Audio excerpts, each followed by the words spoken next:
RRI Yogyakarta, Radio Tangga Bencana COVID-19. Indonesia, tatanan kehidupan baru. Selamat malam Mbak Reni, apa kabar? Malam semuanya. Oke. Nah Mbak Reni, bisa ceritakan pengalaman Anda tentang Borobudur ini. Apa yang membuat Anda tertarik Mbak Reni?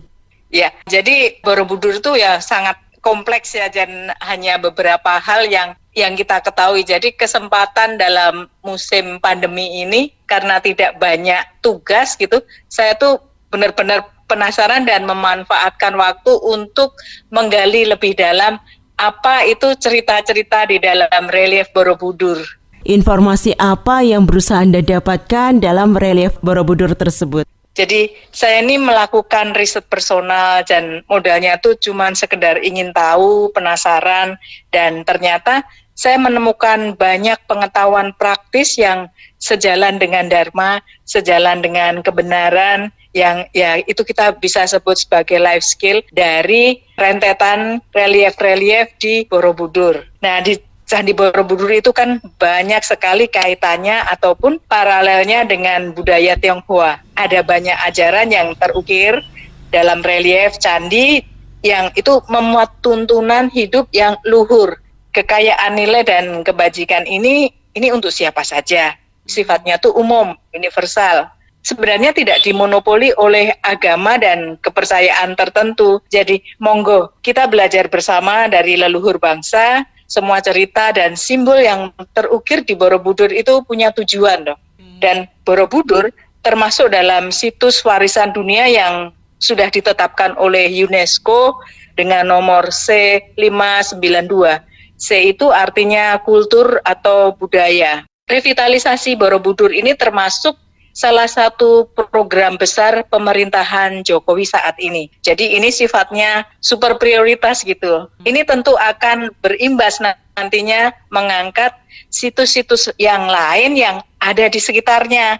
Ada Candi Sewu, ada Candi Mendut, Candi Kalasan, dan kawasan Ratu Boko ini akhirnya nanti bisa dieksplor semuanya. Dan semuanya saling berkaitan. Ada satu hal yang menarik ini, di setiap desa ada program Balkondes, Balai Ekonomi Desa. Ini penginapan yang berkonsep wisata, ada di setiap desa sekarang. Jadi beberapa waktu sebelum pandemi itu saya sempat nginep di sana dan itu benar-benar memberdayakan masyarakat setempat. Jadi Borobudur itu bermanfaat bagi semuanya akhirnya gitu.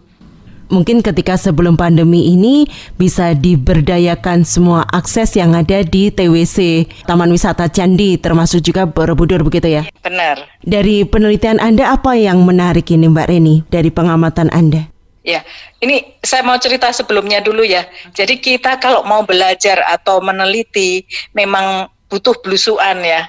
Dan melihat sesuatu yang baru, sesuatu yang menarik perhatian kita, dan ini tidak biasa lah artinya ya. Ini sekedar saran aja, sekiranya nanti situasi itu mulai aman. Ya, nah kalau sekarang sih sabar dulu ya. Obrolan ini jadi bisa mengobati rasa rindu kita untuk jalan-jalan. Ini traveling without moving dulu ya kita namanya. Kembali ke cerita Borobudur tadi ya. Ini tuh peninggalan kuno dan menurut sejarawan Borobudur ini dibangun pada masa Maharaja Semaratungga dan kemudian diteruskan oleh putrinya Ratu Pramoda Wardani. Itu berlangsung pada kurun waktu tahun 800 sampai 850 Masehi. Nah, kuno banget kan ini. Namun demikian Candi Borobudur ini adalah wujud peradaban yang sophisticated, yang unggul gitu ya. Cirinya adalah senantiasa nyambung dengan situasi zaman, bahkan sampai sekarang dan seterusnya. Ini tuh benar-benar update terus ya. Jadi urusan kuno tuh nggak ada lagi karena ini ya legenda yang besar di negara kita. Ini bukti bahwa nenek moyang kita ini pinter, leluhur bangsa Indonesia ini mumpuni dalam segala aspek. Karena waktu kita ini terbatas ya, kesempatan kali ini kita bisa ambil satu bahasan yang ada di relief di Borobudur, yaitu figur Sudana yang kalau dalam tradisi Tionghoa ini disebut Sancai, ya, atau lengkapnya Tongsi Sancai. Kalau kita lihat lagi, lakon Sudana ini terukir di mana? Reliefnya ini ada di dinding di tingkat 2, 3, dan 4. Nah, siapa Sudana ini? Dia ini pembelajar sepanjang hidupnya. Ini yang sangat perlu kita teladani ya. Sampai kapanpun ini akan relevan ya. Ini perlu jadi idola setiap orang. Sudana ini memiliki hobi belajar. Dan siapa saja yang ditemuinya tanpa melihat status sosial, pangkat, gender, suku, usia, agama, bahkan dari unsur alam, dari tumbuhan, dari bunga-bunga, dan benda pun Sudana ini mampu memetik pengetahuan yang akhirnya itu memperbaharui perspektifnya dia. Sehingga ini jadi mengarahkan dia untuk menjadi orang yang bijak. Nah, ini bagus sekali kan. Sudana ini mulai perjalanannya sendirian. Ini menunjukkan sifat pencarian kebenaran yang pribadi, yang ya kadang-kala kesepian lah perjalanan macam ini. Lakon Sudana ini mengingatkan kita untuk menghargai dan meneliti kelangsungan hidup kita setiap harinya. Ini untuk manusia modern zaman sekarang sangat butuh seperti ini. Belajar dari siapa saja yang kita temui, menghargai kepada semua. Nah, di Jawa ini dikenal istilah nguwongke, ya kan? Ya, sejatinya semua makhluk bisa jadi kalyana mitra, jadi sedulur, yang jadi teman perjalanan lah, seperti yang dilakukan Sudana, tokoh kita ini. Caranya apa? Tidak menghakimi dan meremehkan pengalaman hidup orang lain. Karena itulah jawaban bagi persoalan kita, bagi problem kita. Di saat kita dalam kondisi darurat atau kritis, kita ada pengetahuan, kita ada pilihan, jadi nggak kalut sendiri. Nah, cara begini ini mengurangi keliru milih jalan akhirnya. Karena berpengetahuan, karena bijak, kayak gitu ceritanya yang saya temukan di relief Borobudur itu. Wah, menarik ya. Artinya beliau Sancai ini memang seorang pembelajar begitu ya. Lalu seni belajar Sancai atau Sudana ini titik awalnya dari mana nih Mbak Reni? Nah, ini menarik sekali. Di awal perjalanannya, Sudana ini dimotivasi untuk mencari pencerahan oleh Bodhisatwa Manjusri. Ini Bodhisatwa kebijaksanaan. Dia datang dan bertanya kepada Manjusri, bagaimana dia bisa mencapai kebijaksanaan dan membantu mencerahkan orang lain. Jadi motivasinya itu untuk lian, untuk orang lain ya. Ini mulia sekali. Dan Manjusri melihat ketulusan hati Sudana. Maka Manjusri menyuruhnya untuk mencari teman yang baik, kalyana mitra yang baik. Sudana bahkan tidak boleh lengah atau lelah dalam mencari guru yang baik. Bahkan ketika telah menemukan pengetahuan yang baik dan merasa puas pun, dia tidak berhenti dalam mencari. Justru terus-menerus dia mempraktekkan instruksi dari kalyana mitranya. Nah, aku boleh cerita lebih lanjut ya. Guru berikutnya adalah Biksu Awan Kebajikan. Dia menceritakan tentang tata laku seseorang bodhisatwa sampai batas tuntas ilmunya ya, kayak dikeruk gitu ya, semua ilmunya ditambang gitu sama Sudana. Nah, biksu ini kemudian mengirimkan Sudana kepada guru berikutnya. Ini seri gurunya tuh banyak ya. Begitu belajarnya berproses terus menerus hingga klimaksnya Sudana ini bertemu dengan Maitreya yang menjentikkan jarinya, klik gitulah. Maka terbukalah pintu menara. Nah, ini dikisahkan Sudana mengalami semua dharma dhatu, mengalami dimensi, mengalami alam, mengalami kebenaran yang absolut dalam rangkaian penglihatan yang fantastik ya. Ini kayak dongeng tapi benar-benar kita tuh kalau terhubung dengan kisah Sudana itu jadi kita bisa menghargai. Jadi ya, kemudian di akhir masa perjalanannya mencari guru ini, dia bertemu dengan Samantrabhadra yang mengajarkan tentang kebijaksanaan. Ini saya bisa klarifikasi ya. Ada yang menyebutkan bahwa Sudana ini bertemu dengan 52 atau 53 guru. Sebab para penulis ini menghitung karena sosok Manjusri muncul dalam 2 episode. Jadi kadang dihitung 1, kadang dihitung 2, gitu ceritanya. Wow, lalu keterkaitan Sudana dengan kultur dari Tiongkok sendiri bagaimana nih Mbak Reni? Yang paling penting untuk kita ungkapkan ya, mungkin semua belum sempat mempelajarinya. Jadi kisah Sudana dalam relief Borobudur ini dipetik dari Sutra Gandhawiyuha. Sutra Gandhawiyuha. bab yang ke-39, bab terakhir dari Sutra Avatamsaka. Ini sutra penting atau sutra utama dari tradisi Mahayana. Nah, kisah Sudana menemui guru-gurunya ini menjadi begitu terkenal dan sangat populer di Tiongkok pada masa dinasti Song, sehingga mengilhami lahirnya tokoh Sancai dalam cerita legenda rakyat, cerita Tao, dan cerita Bodhisattva, dan ini dilestarikan dari generasi ke generasi. Teman-teman yang pernah nonton serial Kerasakti tentu kenal Sancai ya. Dalam teks-teks yang sedang saya baca ya, ini proses belajar saya, Sancai ini artinya pintar dalam aspek keuangan, atau diartikan juga bocah yang membawa rezeki. Ya, dikisahkan bahwa banyak harta pusaka itu muncul di kediaman orang tuanya pada saat ia dilahirkan.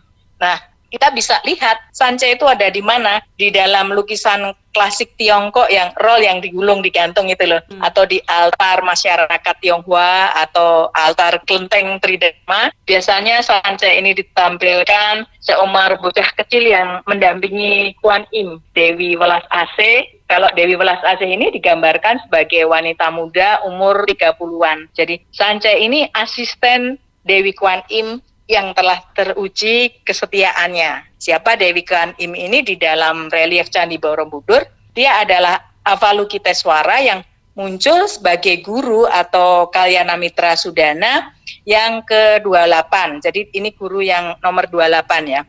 Kemudian dikisahkan juga Sudana ini melayani semua keperluan Kuan Im di Putausan, yaitu gunung, yaitu tempat bermukimnya Dewi Kuan Im di Tiongkok. Bocah kecil Sancai ini biasanya juga dipasangkan dengan Longnyu, gadis naga kecil. Ada patung-patung kecil itu kita bisa periksa lagi, ini mana Sudana, ini mana Longnyu gitu ya. Dikisahkan juga sosok Sudana ini merupakan sosok yang penting dalam tata rancang pembuatan Candi Borobudur dan juga paralel dengan perkembangan Chinese Buddhisme di Mahayana ya, Tiongkok ya. Jadi tafsir waktunya, karena sejarah gitu ya, jadi kita menafsirkan dalam kurun waktu yang sama ini muncul bareng gitu ceritanya. Lalu kalau temuan baru yang Mbak Reni dapatkan seperti apa? Misalnya hubungan Candi Borobudur dengan kalangan Tionghoa di Jawa dan sebagainya begitu.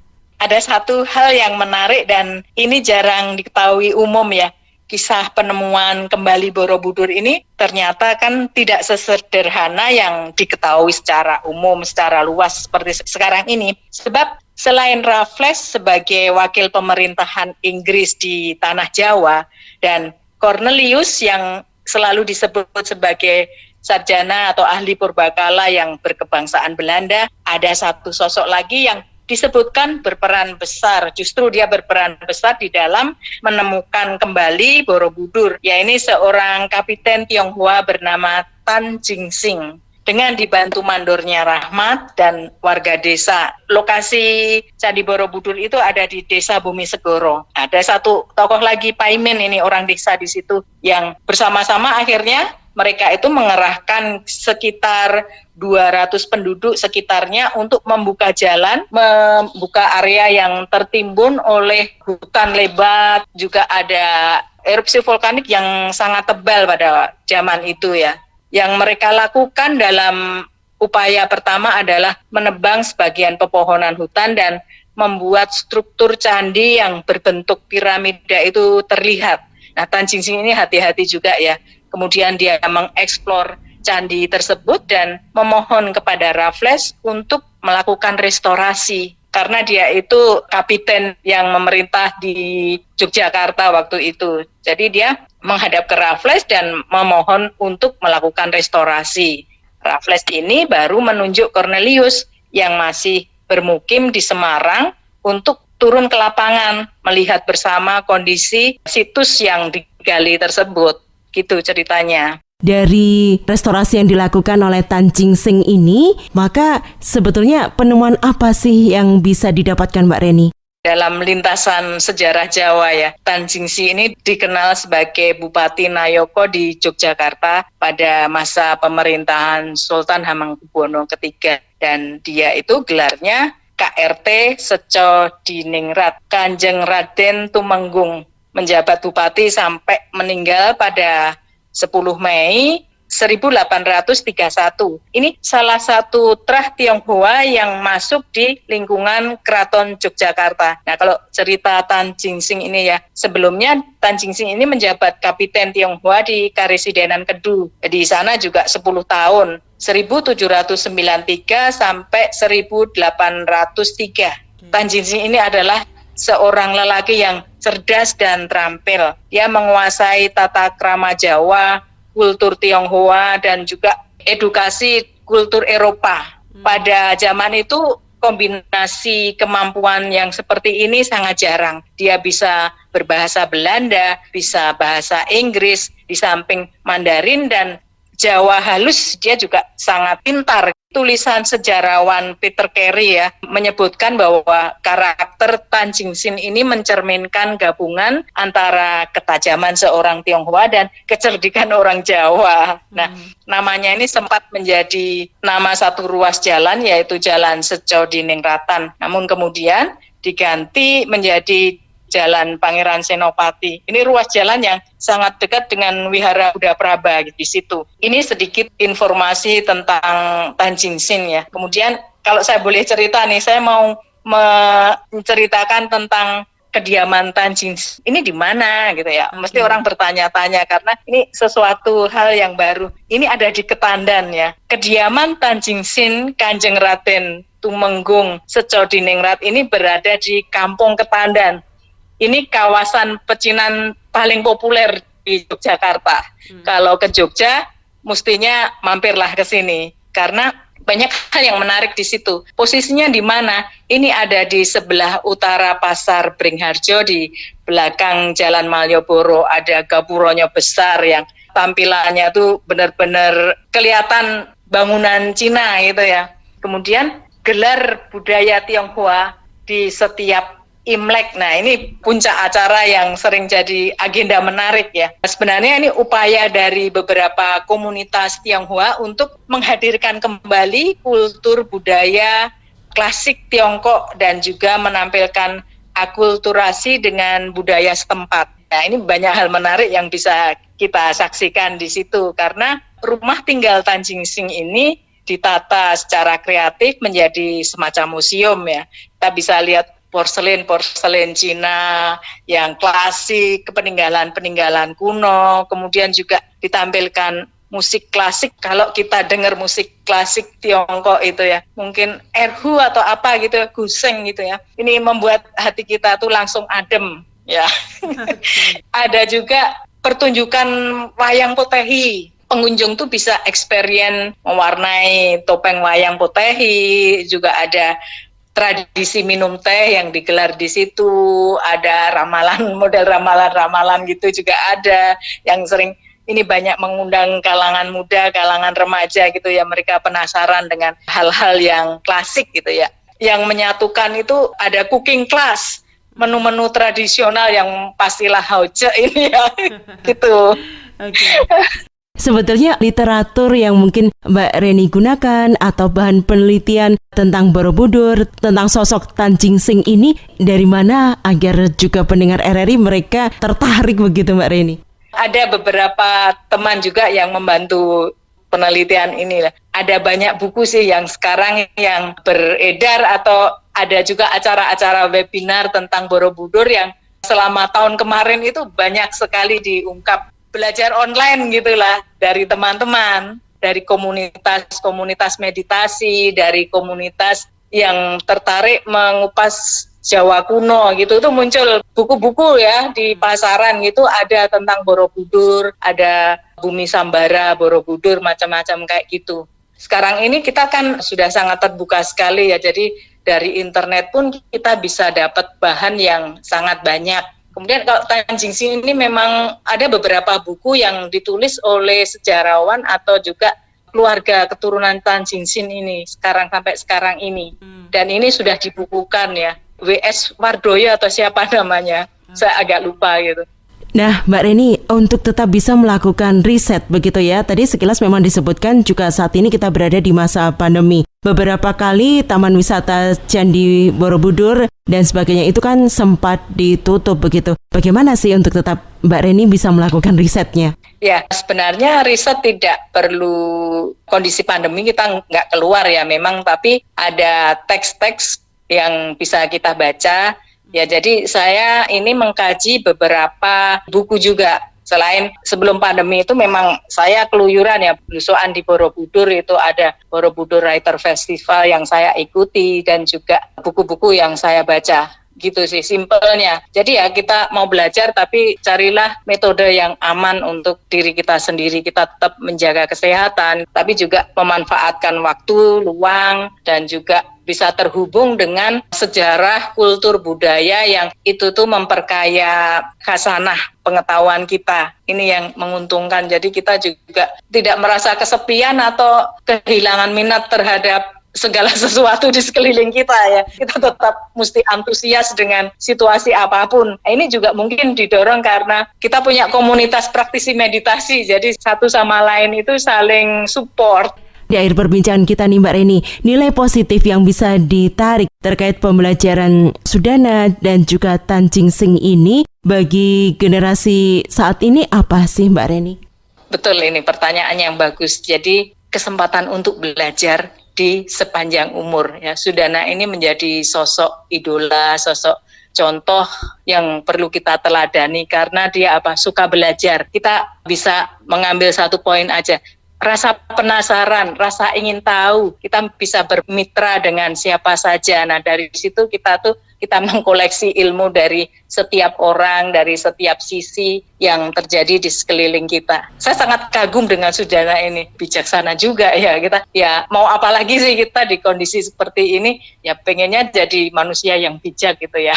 Oke Mbak Reni, mungkin sebagai closing statement-nya, Sancai di Borobudur, silakan. Mungkin buat para pendengar semuanya juga ya, nanti sekiranya ada waktu, intiplah Borobudur, lihatlah Borobudur dengan hati gitulah. Jadi jangan sekedar selfie atau mengagumi keindahan budayanya, keindahan karya ini di batu, ukiran di batu, tapi kalau kita terhubung dengan ceritanya, dengan setiap keluhuran yang tertinggal di situ, itu lebih mendalam lah koneksi kita dengan masa lalu, dan kita bisa melihatnya sebagai tradisi, sebagai budaya, tapi juga memperkaya kita, kehidupan kita. Itu menjadi fondasi yang paling penting untuk menjalani keseharian hidup kita, pembelajar seperti Sudana. Baik Mbak Reni, terima kasih banyak pembicaraan kita malam hari ini yang menginspirasi. Terima kasih Mbak Reni. Iya, sama-sama. Selamat malam semuanya. Apakah setelah vaksin kita masih bisa tertular COVID-19? Jawabnya masih bisa. Vaksin merupakan produk atau zat yang dimasukkan dalam tubuh manusia, menstimulasi sistem kekebalan tubuh sehingga terlindung dari sebuah penyakit. Dan ingat, vaksin bukan obat.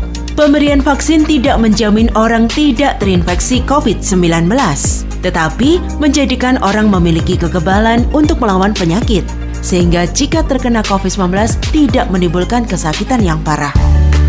Lalu, bagaimana agar vaksin efektif? Tetap terapkan 5M, memakai masker yang benar, mencuci tangan dengan sabun dan air mengalir atau hand sanitizer, jaga jarak aman, hindari kerumunan, dan batasi mobilitas yang tidak penting. COVID-19 cepat berlalu bila saling ingat dan waspada.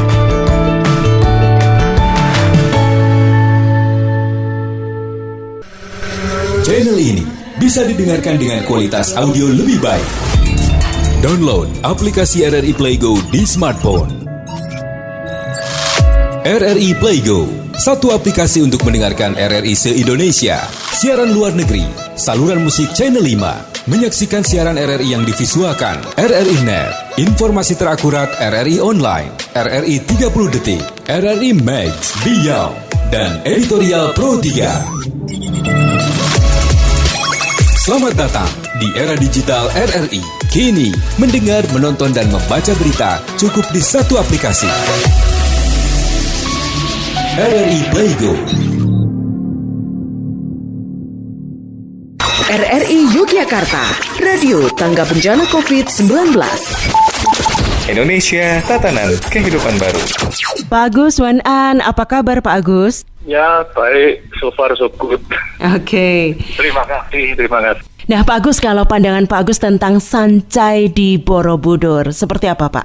Ya, sancai. Kalau di Borobudur, bahasa Sanskritnya Sudana ya. Sancai di tradisi Tionghoa, Dina bisa lihat itu kadang muncul digambarkan sebagai anak laki-laki ya, asisten dari Kuan Yin. Jadi kalau Kuan Yin misalnya Dina aktif di Buddha Prabha, itu kalau Anda lihat di tengah itu ada Kuan Yin, sampingnya ada Buddha laki-laki dan perempuan. Nah, sancai itu yang laki-laki itu, yang bentuknya kayak kuncung bau gitu loh.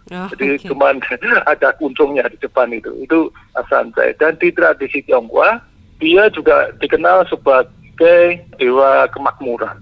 Hal yang bisa kita petik pelajaran dari kisah Sudana atau sancai itu, saya akan merumuskannya 3 poin lah, yaitu spirit pembelajar selama hidup, kemudian kita juga bisa ambil aspek mentorship ya, kemudian juga attitude beginner's mind. Nanti kita bisa bahas satu persatu itu. Lalu kaitannya dengan budaya Tionghoa ini seperti apa Pak Agus? Pertama-tama mungkin kita bisa meletakkan dulu konteksnya ya. Ketika kita membahas tentang budaya, pada dasarnya kan sesuatu yang dinamis ya.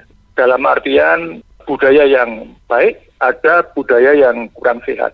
Kalau meneliti secara objektif biasanya itu adalah tugas akademisi. Tapi kalau untuk kita di sini, kita sebetulnya lebih menekankan unsur-unsur budaya yang sehat. Untuk kebutuhan masyarakat umum biasanya kita lebih meninjau ke sisi itu. Jadi konteksnya saya kira ketika kita diskusi di sini pandangan saya demikian. Nah, kembali tentang sancai, kita bisa meneladani sebagai pembelajar selama hidup. Itu poin pertama tadi yang saya sampaikan, yaitu bahwa dalam hidup ini kita terus-menerus senantiasa belajar hingga sampai akhir hayatnya.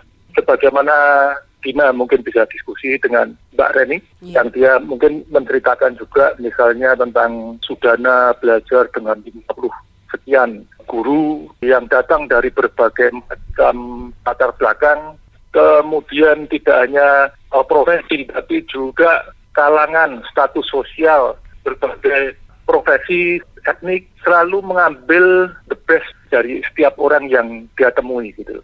Sebagaimana kita senantiasa belajar, senantiasa tumbuh, dinamis, tidak mandek. Karena kebanyakan dari kita selepas lulus kuliah, memasuki dunia kerja, tenggelam dalam tekanan kerutinan, masih kita mandek dalam usia mungkin 25 atau 30 tahun, dan perspektif kita sampai tua itu tidak berubah, ya kurang lebih muter-muter ya sama dengan ketika kita masih usia 25 atau 30 tahun. Hal-hal yang menarik bagi orang-orang usia 50 dan 60 itu ya sama dengan hal yang menarik 30 tahun yang lalu misalnya begitu. Nah, untuk Sudana ini dia tidak demikian. Dia senantiasa belajar hingga sampai akhir hayatnya. Itu tentang spirit pembelajar selama hidup sampai akhir hayat kita. Bisa digarisbawahi bahwa proses belajar ini bisa dari berbagai sumber ya Pak ya, tidak selalu dari bangku kuliah seperti itu. Tentu saja, betul sekali, Din. Jadi belajar itu kita tidak hanya di kuliah, bahkan sebetulnya kuliah itu hanya memberi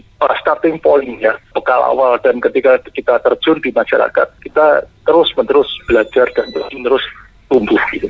Poin yang kedua yang dimaksud oleh Pak Agus sebagai mentorship, itu yang dimaksud bagaimana? Ya, ada istilahnya berdiri di atas bahu para raksasa-raksasa, atau bahasa Inggrisnya standing on the shoulder of the giant. Ini istilah yang sebetulnya dikenal di berbagai macam kalangan. Kalau di barat yang menyebut ini misalnya fisikawan Isaac Newton misalnya gitu. Tapi artinya intinya adalah dalam belajar itu supaya kita hemat waktu, kita belajar dari orang lain. Kita bersedia belajar dari orang lain. Dan orang lain ini berarti menjadi mentor kita. Jadi belajar itu memerlukan mentor. Kita belajar dari kelebihan tiap-tiap individu yang berbeda-beda. Dan dalam hal ini tentu saja menyangkut suatu kerendahan hati. Karena kita bersedia melihat keunggulan, keunikan dari tiap orang yang kita jumpai. Dan ini tentu saja menyangkut agar proses belajar ini yang terus-menerus menjadi lebih efisien dan efektif. Misalnya kayak kita belajar meditasi, misalnya. Tidak masuk akal kalau kita tidak belajar dari figur yang lebih ahli. Kalau kita mau belajar sendiri itu nggak jalan lah. Kalau meditasi kita mau semua dikerjakan sendiri, belajar sendiri, baca sendiri itu tidak bisa demikian. Jadi kita pasti belajar dari orang yang lebih ahli. Yang mana kalau di sini saya nyebutnya sebagai mentorship, atau kalau kita belajar meditasi kita sebagai kalyana mitra. Nah Pak, tentang spirit pembelajaran ini, apakah juga ada dalam tradisi Chan Pak Agus? Khusus di Chan, tradisi belajar demikian ini disebut sebagai attitude atau sikap batin beginner's mind. Nah, beginner's mind itu bahasa darinya Cusin, yaitu pikiran pemula. Pikiran pemula itu punya makna dua. Yang pertama sudah jelas, yaitu di dalam belajar kita ini sikapnya seperti seseorang yang baru start belajar.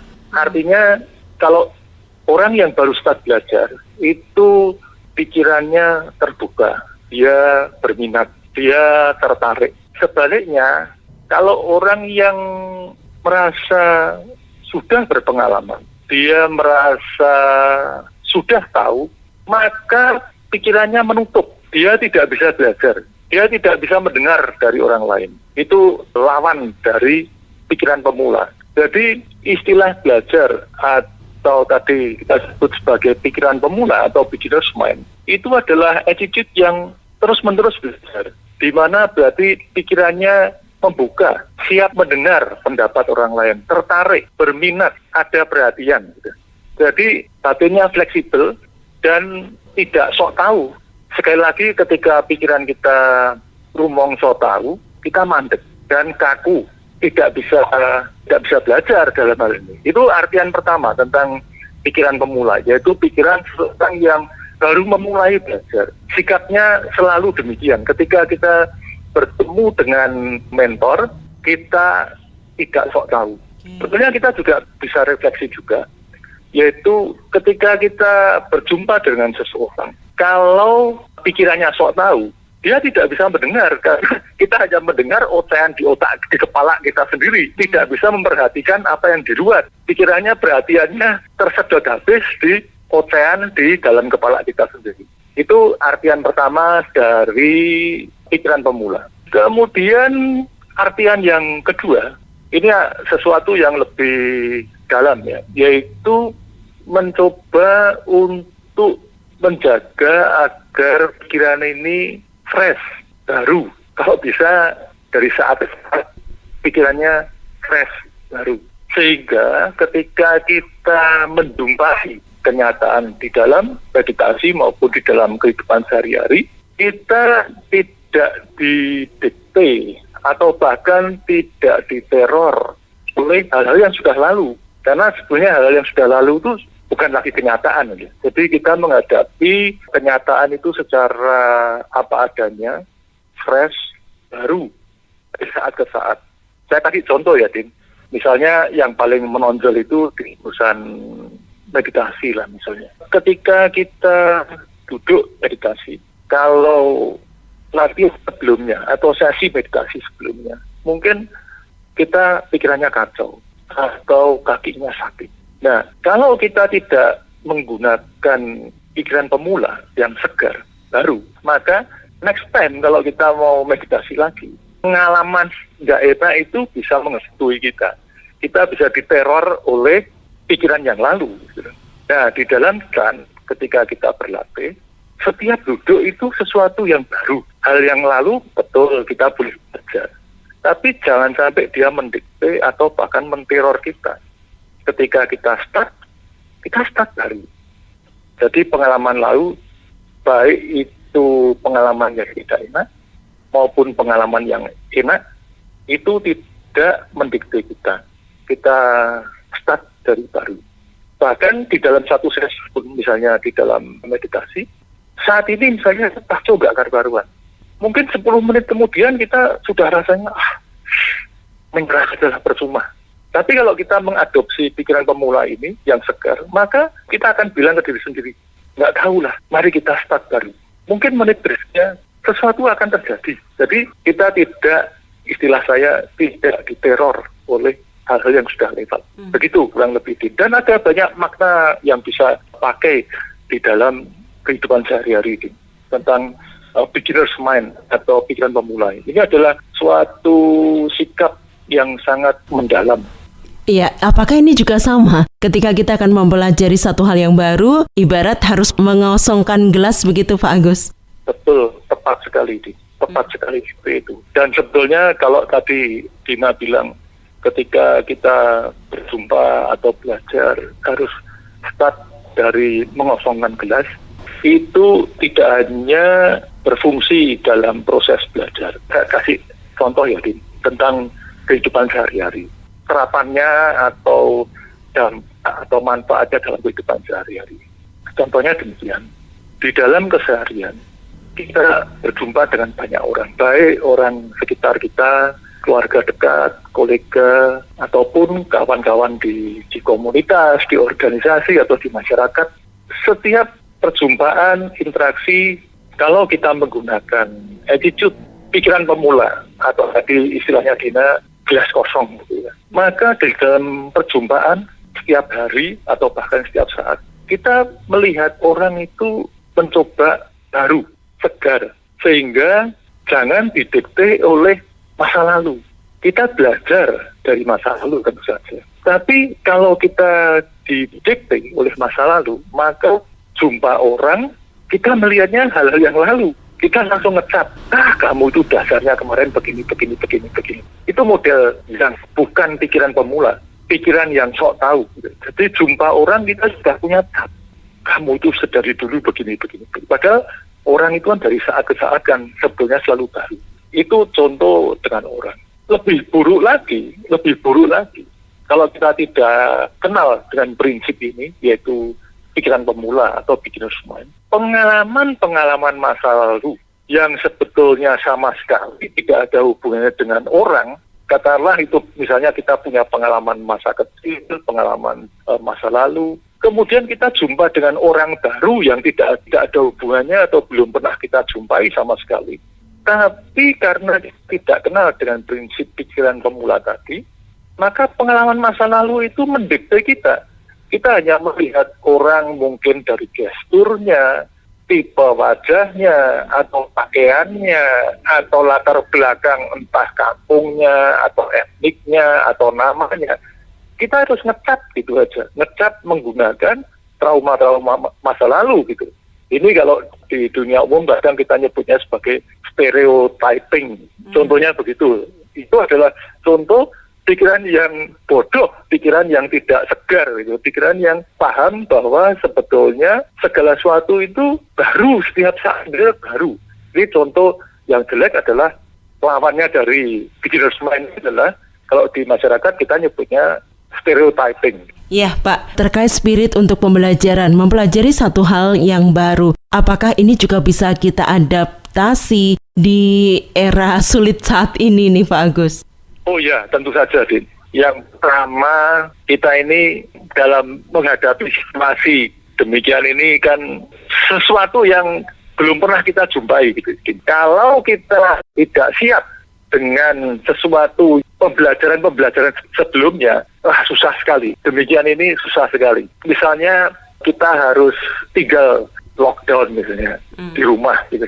Kalau kita tidak punya spirit pikiran pemula, waduh, dari hari kunci, dari waktu-waktu dikunci di rumah, bisa stres sekali. Tapi contoh pikiran pemula ini bisa dipakai untuk adaptasi dalam menghadapi misalnya pandemi demikian ini. Kita bisa mengadjust, bisa mengapresiasi hal-hal yang keseharian dengan sikap-sikap yang baru gitu. Kita tidak mudah bosan, tidak kaku cara berpikirnya, dan kita fleksibel dalam menghadapi perubahan-perubahan yang belum pernah dihadapin sebelumnya. Dan kita lebih mampu beradaptasi dengan modal pikiran pemula tadi. Ya, ini menarik ya Pak ya. Lalu spirit belajar ini apakah juga bagi generasi saat ini Pak, generasi milenial yang cenderung individual ini bisa diterapkan? Ya, tentu saja. Tadi saya udah sebut sedikit ya, Din, di depan, bahwa yang pertama, zaman sekarang kita ini belajar sebetulnya kan tidak harus terbatas pada sekolah. Bahkan beberapa orang zaman sekarang, teman-teman saya semasa kuliah dulu, bilang demikian. Dulu kita ini sekolah sejak kecil, contoh saya lah, atau berapa kawan saya, cita-citanya sejak kecil pengen jadi insinyur. Jadi insinyur, kemudian kalau seperti saya insinyur teknik sipil, terus menjadi kontraktor atau bergerak di bidang konstruksi, bangun bangunan, gedung, atau jalan, atau jembatan, atau bangunan air misalnya begitu. Sejak kecil kita punya cita-cita. Ya, tapi sekarang dunianya bergerak dengan begitu cepat. Bahkan kawan-kawan saya bilang mungkin 10 tahun atau 20 tahun ke depan, profesi-profesi yang dulu kita sekolah itu udah nggak kepakai semua. Profesi-profesi itu udah ganti semua gitu loh. Contoh yang paling kecil aja, misalnya zaman sekarang seperti ngitung konstruksi gitu, kalau zaman dulu dibutuhkan seorang insinyur, zaman sekarang udah pakai program semua. Pakai laptop. Itu bisa yang jalankan tidak harus seorang insinyur misalnya begitu. Itu contoh kecilnya demikian. Apalagi jenis-jenis profesinya. Kalau Anda lihat misalnya di beberapa studi, algoritma itu malah bisa meramalkan penyakit lebih akurat ketimbang dokter, misalnya begitu. Jadi itu contoh sikap yang harus siap, harus fleksibel dalam menghadapi kehidupan. Itu dari segi tadi kalau kita bilang katakanlah generasi milenial. Tapi yang lebih penting lagi yaitu sikap yang terus-menerus belajar gitu ya. Kebanyakan orang itu ketika dia usia mungkin 30 atau 30 tahun lebih sudah berhenti belajarnya, mandek. Dan itu juga sikap seperti itu yang mandek itu juga bisa susah karena dunia sekarang bergerak dengan begitu cepat. Dunia ada juga begitu dinamis dan begitu cepat. Susah kalau kita tidak siap beradaptasi atau terus-menerus belajar baik di dunia kerja, dalam mencari nafkah maupun dalam relasi sosial di masyarakat. Profesional, karier, kita bisa susah sekali kalau tidak punya sikap pembelajar selama itu. Intinya di akhir perbincangan kita ini, Sancai di Borobudur adalah bagaimana seseorang bisa menerima perubahan dengan belajar, begitu ya Pak? Ya, dan terutama tekanannya kalau kita lihat dari figur Sudan atau Tongsi Sancai itu, dia terus-menerus belajar dan belajar dari begitu banyak sumber. Gurunya ada 50 orang lebih gitu, 52 atau 50 sekian. Itu menunjukkan bahwa dia terus-menerus belajar hingga sampai akhir hayatnya.